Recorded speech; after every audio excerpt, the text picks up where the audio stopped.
விழுப்புரம் மாவட்டம் ரிஷிவந்தியம் தொகுதியில் பிரச்சாரத்தை நிறைவு செய்த விஜயகாந்த் திமுக கூட்டணி தலைவர்களை கடுமையாக கண்டித்து பேசினார்.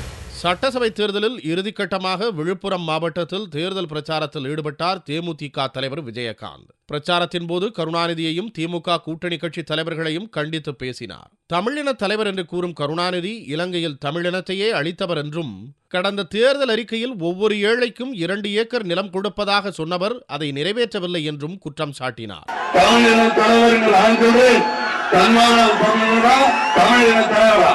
இலங்கையில் ஒரு இனத்தை அழித்த தலைவர் தான் கலைஞர். அதாவது எனக்கு ஞாபகத்துக்கு வரும் திருவிழாவில் டயலாக் வரும்.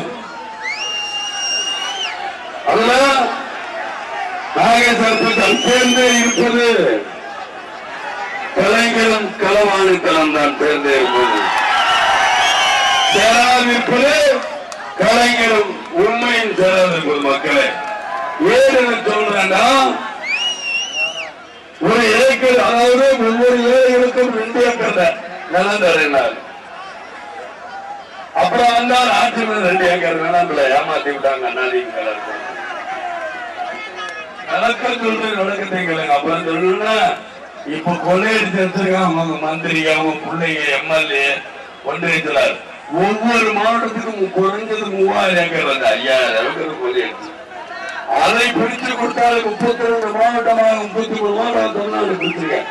அதை பிரிச்சு கொடுத்தாரு ஒரு ஏழைகளுக்கு 2 ஏக்கர் 3 ஏக்கர் கூட கொடுக்கலாம். மக்களே, 1988ஆம் ஆண்டு கல்லூரி பேராசிரியராக இருந்த திமுக அமைச்சர் பொன்முடி 3 முறை அமைச்சர் பதவி வகித்து தற்போது 2 கல்லூரியையே சொந்தமாக கட்டியுள்ளதாக குற்றம் சாட்டிய விஜயகாந்த், டாஸ்மாக் கடைகளுக்கு பூட்டு போடுவேன் என்றும் கருணாநிதி ஆட்சிக்கு 0 மார்க் போடுவேன் என்றும் சொன்ன பாமக நிறுவனர் ராமதாஸ் இன்று அவருடனேயே கூட்டணி வைத்துள்ளதாகவும் விஜயகாந்த் விமர்சித்தார்.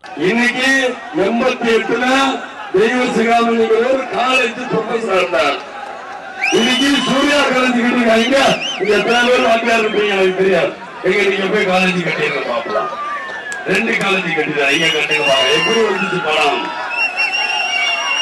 கொள்ளையடிச்ச பணம். மக்களை ஊரை ஏமாற்றி போலீஸுக்கு யோகியமா இருப்பார். ஆனா இந்த விழுப்புரம் மாவட்டத்தில் ஊருக்குள்ள நடையாட இதெல்லாம் ஒரு மந்திரியா?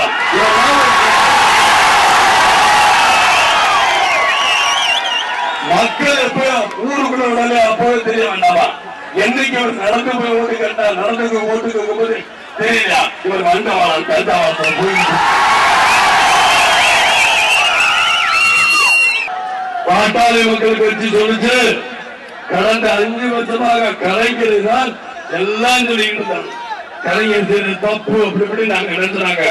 நாங்கள் அங்குள்ள மாணவர்களை கூப்பிட்டு பெண்களை அழைத்து டாஸ்மாக் எல்லாம் பூட்டு போடுவோம். இன்னைக்கு பூட்டு போடல, கலைஞரோட சேர்ந்துட்டார். அதே மாதிரி எழுத்துக்கெல்லாம் இங்கிலீஷ்ல கூட தாள் வச்சு அழைப்பேன். தமிழ்ல தான் பேர் எழுதினார். அவரு இப்ப கலைஞரோட போயிட்டார். கலைஞரோட ஆட்சிக்கு என்ன மார்க் போடுவீங்க? சைபர் மார்க் போடுவேன். நான் ஒரு சொன்ன பதிலான்னு சொல்லுவேன். சைபர் மார்க் மக்களே, அந்த சைபர் மார்க் இன்னைக்கு போடுறாரு. அப்படின்னா உங்கள் திராவிட முன்னேற்ற கழக கூட்டணி கட்சிக்கு சைபர் மார்க் தானா? நீங்க ஜெயிக்க போறது இல்லையா? இங்க இருக்கிற தெய்வ சிகாமணி பேசுற நாங்களாம் சமூக நீதி காத்த கூட்டணி. நீங்க சமூகத்தை கெடுத்த கூட்டணி, சமூக விரோத கூட்டணி. இறுதிக்கட்டமாக ரிஷிவந்தியத்தில் பிரச்சாரத்தை நிறைவு செய்த விஜயகாந்த், இந்த தொகுதி கவனிப்பாரின்றி பின்தங்கிய நிலையில் இருப்பதால் தான் இங்கு போட்டியிடுவதாகவும், தன்னை வெற்றி பெறச் செய்தால் இத்தொகுதியின் வளர்ச்சிக்கு அனைத்து நடவடிக்கைகளையும் மேற்கொள்வேன் என்றும் உறுதியளித்தார்.